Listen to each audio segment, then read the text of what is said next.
दोस्तों, welfare economics में आपको एक टॉपिक पढ़ना होता है जिसको हम बोलते हैं Bergson Samuelson social welfare function.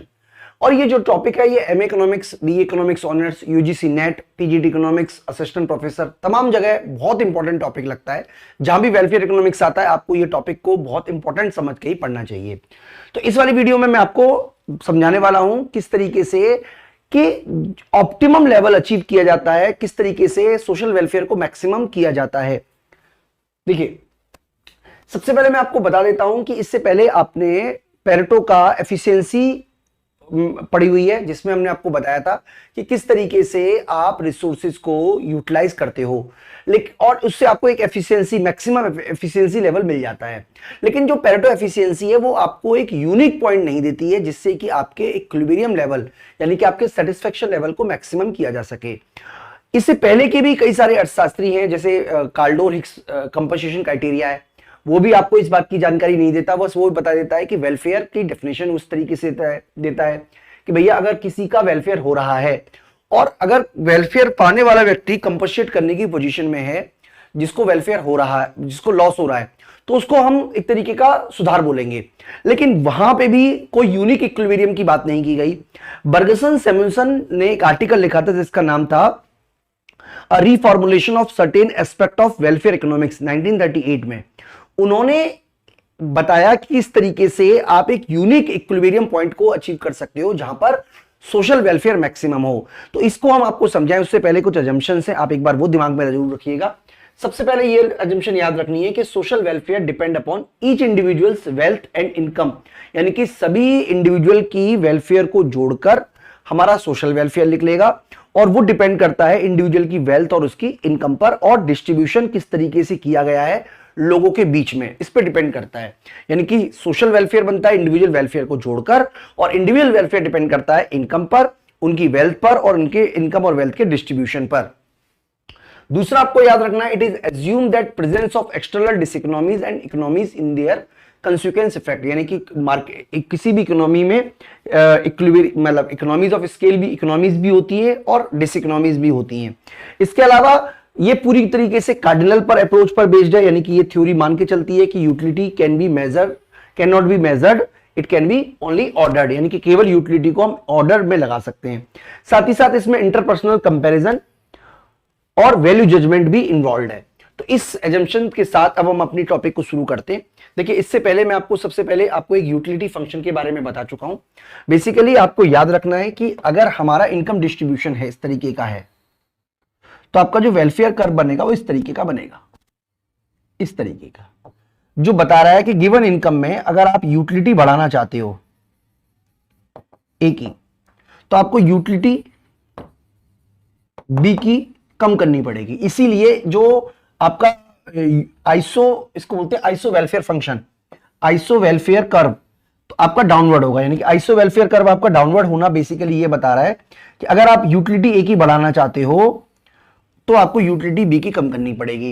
यानी कि और ये जो कॉम्बिनेशन है, ये वेरियस को ए, बी और सी, और ये दिखा रहा है कि सभी कॉम्बिनेशन पर आपका जो सोशल वेलफेयर है वो कांस्टेंट बना रहता है। यानी कि अगर आप रीडिस्ट्रीब्यूशन करते हो तो किसी एक के वेलफेयर को बढ़ाकर दूसरे के वेलफेयर को कम कर सकते हो, और इस स्थिति में आपके सोशल वेलफेयर में कोई सुधार नहीं हुआ।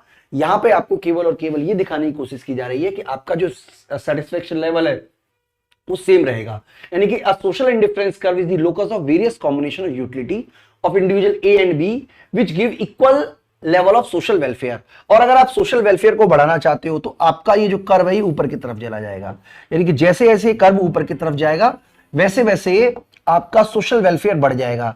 तो ये एक तरीके का हमारा है आइसो वेलफेयर कर्व मैप, जिसके अंदर ये बताने की कोशिश की गई है कि हमारे पास 4 वेलफेयर फंक्शन है, W1, W2, W3 और W4, और जैसे जैसे आप ऊपर की तरफ जा रहे हो आपका जो सेटिस्फेक्शन लेवल है वो ऊंचा हो रहा है। यानी कि ओवरऑल वेलफेयर के लिए जरूरी है कि जो आपका आइसो वेलफेयर कर्व है वो राइटवर्ड शिफ्ट करे, और इसके अंदर वो सारी फीचर्स सेम है जो कि आपने इंडिफरेंस कर्व के अंदर पढ़े हैं।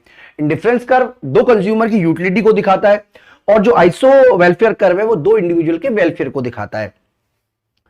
The form of the social welfare function reflecting different value judgement determining the shape of the iso welfare curve. तो ये डिफरेंट वैल्यू जजमेंट के ऊपर डिसाइड हो रहा है कि आपका वेलफेयर बढ़ रहा है कि नहीं बढ़ रहा है। तो दोस्तों अब हम बात करेंगे यूटिलिटी पॉसिबिलिटी कर्व के बारे में। इसके लिए आप पेरेटो एफिशिएंसी का यूटिलाइज करेंगे। पेरेटो एफिशिएंसी के बारे में मैं आपको एक बार फिर से बता देता हूं, हालांकि हमने ऑलरेडी वीडियो बनाई हुई है आपको। तो सबसे पहले अगर हम बात करें इक्विलिब्रियम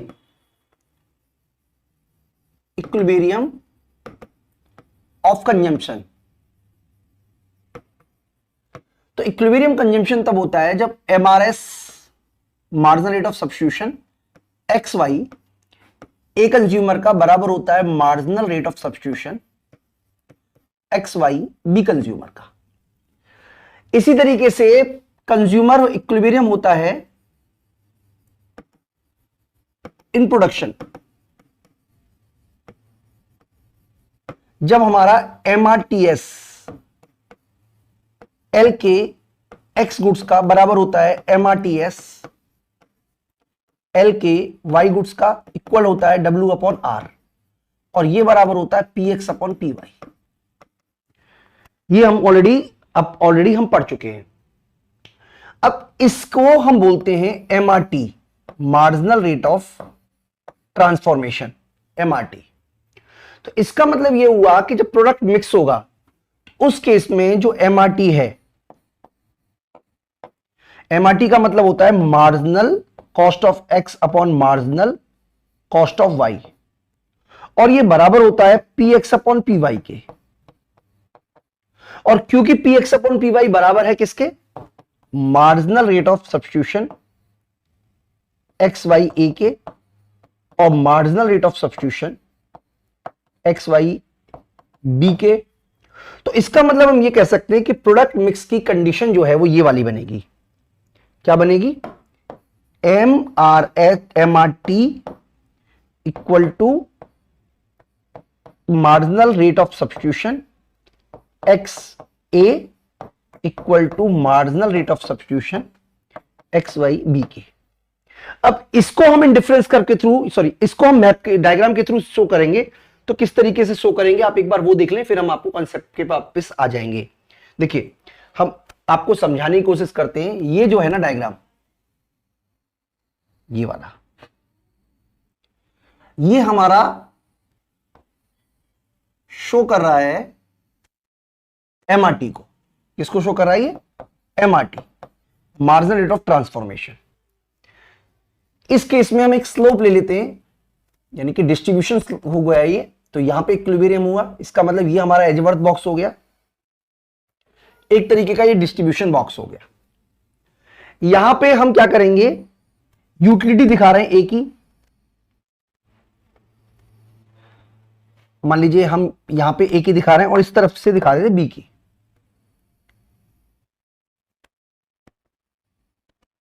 ये मान लीजिए इस तरीके से ऊपर जा रहा है, ये हम ऑलरेडी दोस्तों आपको करा चुके हैं। मान लीजिए ए है और ये बी है और ये डी है या सी है।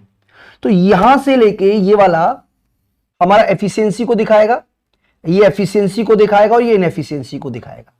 यानी कि ये बता रहा है कि जैसे जैसे आप मान लीजिए ये हमारा है A1 A2 B1 B2, तो ये ऑलरेडी दिखा रहा है कि अगर एक पॉइंट और बी पॉइंट पर हो आप, तो आपका जो सेटिस्फेक्शन है वो मैक्सिमम है। यानी कि इस केस में जो हमारा एलोकेशन ऑफ रिसोर्सेज है वो ऑप्टिमम है, जबकि सी जो है वो इनऑप्टिमम है। अगर आपको कंसेप्ट में कोई कंफ्यूजन है तो अच्छा ये रहेगा कि आप पेरेटो एफिशिएंसी की वीडियो समझें, क्योंकि पेरेटो एफिशिएंसी में हम लगभग 40-50 मिनट की वीडियो हमने बनाई हुई है। उसमें आपको यही समझाया है कि आखिरकार ये एफिशिएंसी लेवल को अचीव क्यों करेगा। तो इस वाली वीडियो में हमारा फोकस अभी जो है वो बर्गरसन सैमुअल्सन पे है। तो बेसिकली हम आपको ये समझाने की कोशिश कर रहे हैं कि ये हमारे एफिशिएंसी पॉइंट है। अब इस एफिशिएंसी पॉइंट के थ्रू हम क्या करेंगे, पीपीसी कर्व को डेरिवेट करके दिखाएंगे आपको। तो कैसे डेरिवेट करेंगे, देखिए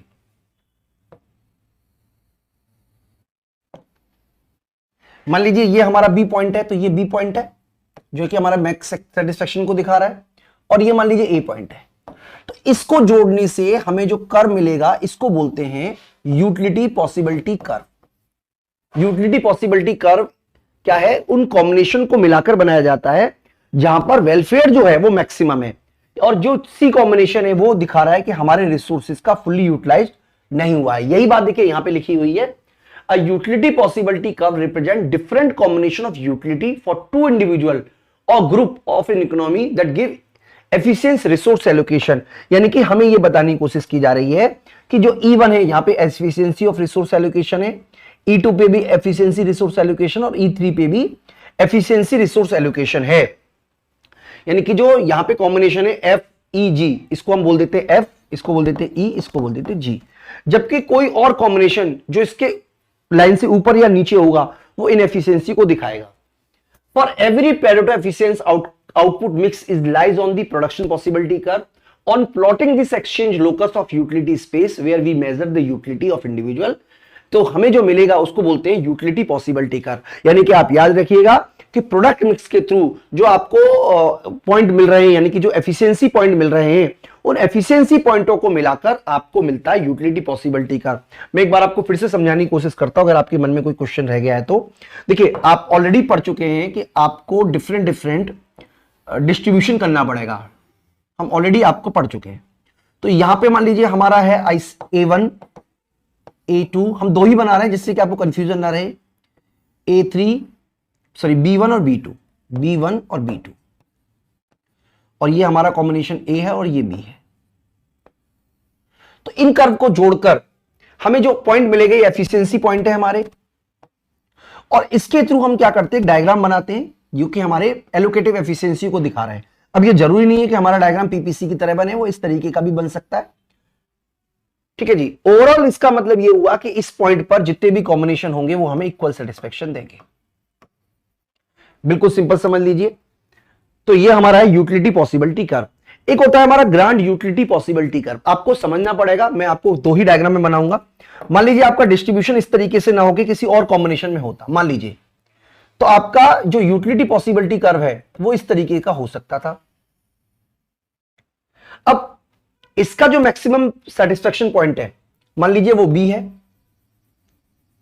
और इसका जो मैक्सिमम सेटिस्फेक्शन पॉइंट है वो C है।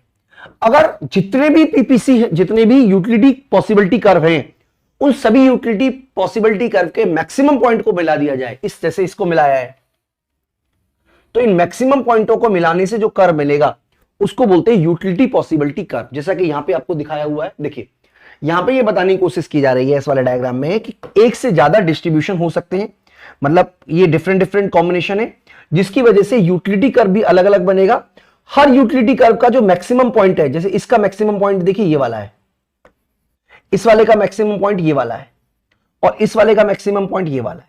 जितने भी यूटिलिटी पॉसिबिलिटी कर्व हैं, उन सभी के मैक्सिमम पॉइंटों को अगर हम जोड़ दें तो उसको बोलते हैं ग्रांड यूटिलिटी कर्व। यानी कि there will be a many exchange contract curve, एक से ज्यादा एक्सचेंज कॉन्ट्रैक्ट कर्व हो सकते हैं, and represent UPC as there are point of PPC and each UPC there, मतलब ये यूटिलिटी पॉसिबिलिटी कर्व की बात कर रहे हैं। आगे लिखा हुआ there will be one point which will represent a Pareto efficient outcome of economy as a whole. यानी कि सभी में एक पॉइंट ऐसा होगा जो पेरेटो एफिशिएंसी बेस्ट होगा। उन सभी को जोड़कर जो जो जो जो ग्रांड यूटिलिटी कर्व है वो हमें मिलेगा। यानी कि ओवरऑल डिस्ट्रीब्यूशन के माध्यम से जो सबसे ऑप्टिमम लेवल है उसको बोलते हैं grand utility curve. Pareto efficiency कैसे अचीव होगी वो मैं आपको एक बार बता देता हूं, डायग्राम के थ्रू ही बता देते हैं। देखिए, ये हमारा है ग्रांड यूटिलिटी कर्व, जो कि हमारे डिस्ट्रीब्यूशन के बेस्ट ऑप्टिमम को दिखा रहा है। मान लीजिए ये हमने ले लिया ग्रांड यूटिलिटी कर्व, ये है हमारा ग्रांड यूटिलिटी पॉसिबिलिटी कर्व, और इसके ऊपर जितने भी पॉइंट हैं दे आर इक्वली वेल, सभी के सभी इक्वली वेल है। और ये सारे के सारे आपको दिखा रहे हैं पेरेटो एफिशिएंसी को, पेरेटो एफिशिएंसी को दिखा रहे हैं, सभी के सभी पेरेटो एफिशिएंसी को दिखा रहे हैं। इसके अलावा ये हमारा जो कर्व है ये है हमारा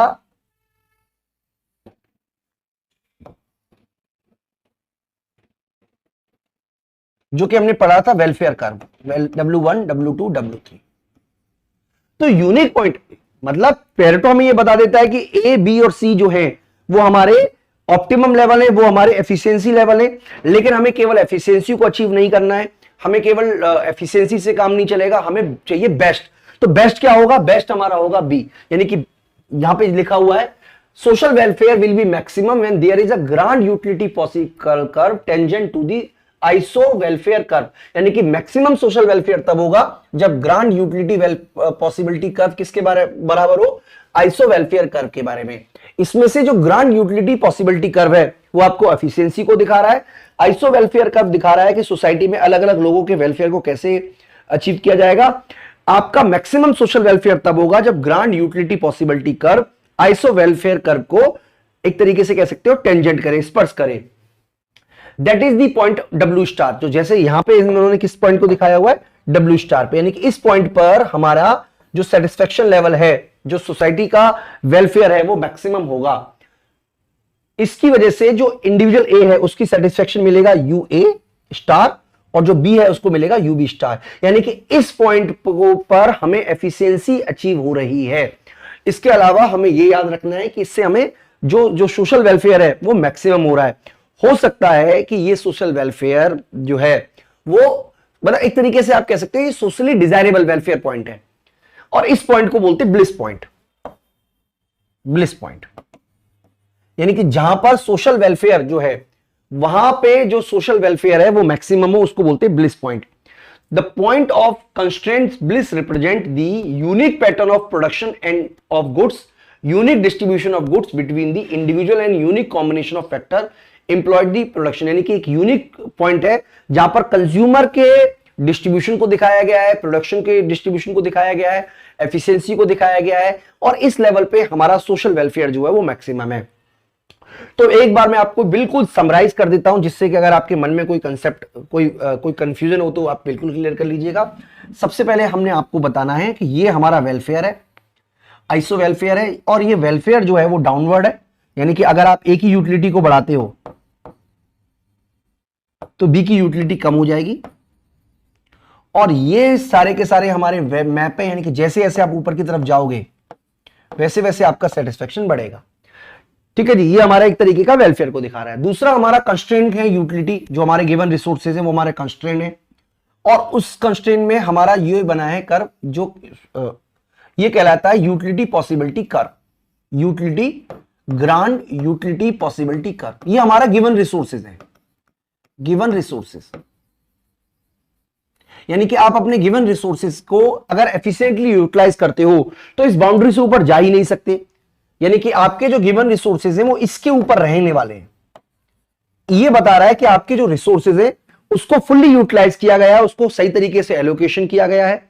इक्विलिब्रियम लेवल तब होता है जब ये एक दूसरे के बराबर हो, यानी कि आपको एक ऐसा पॉइंट जरूर मिलेगा, आपको एक ऐसा पॉइंट जरूर मिलेगा जिससे कि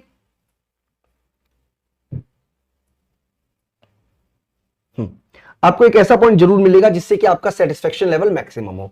तो किस तरीके से मिलेगा, एक बार और डायग्राम बना लेते हैं आपके लिए। भाई ये आपकी लिमिट हो गई, बाउंड्री हो गई, कंस्ट्रेंट हो गया, इससे ऊपर आप जा ही नहीं सकते गिवन रिसोर्सेज में। ये आपका पॉइंट है, मान लीजिए ए, ये आपका पॉइंट है बी, ये आपका पॉइंट है सी। तो पेरेटो एफिशिएंसी तो हमें बता के छोड़ देती है कि आपके पास 3 एफिशिएंट पॉइंट है, लेकिन हमें तो कोई एक चाहिए जहां पर सोशल वेलफेयर मैक्सिमम हो। तो इसके लिए हमें क्या करना पड़ेगा, इंडिफरेंस मैप हम डाल देते हैं, iso welfare map W1 W2 W3। तो इस तरीके से जो हमारा सेटिस्फेक्शन लेवल है वो सी पॉइंट है, और हम उम्मीद कर रहे हैं दोस्तों कि आपको कांसेप्ट समझ में आ गया होगा। इस वीडियो में इतना ही, थैंक यू।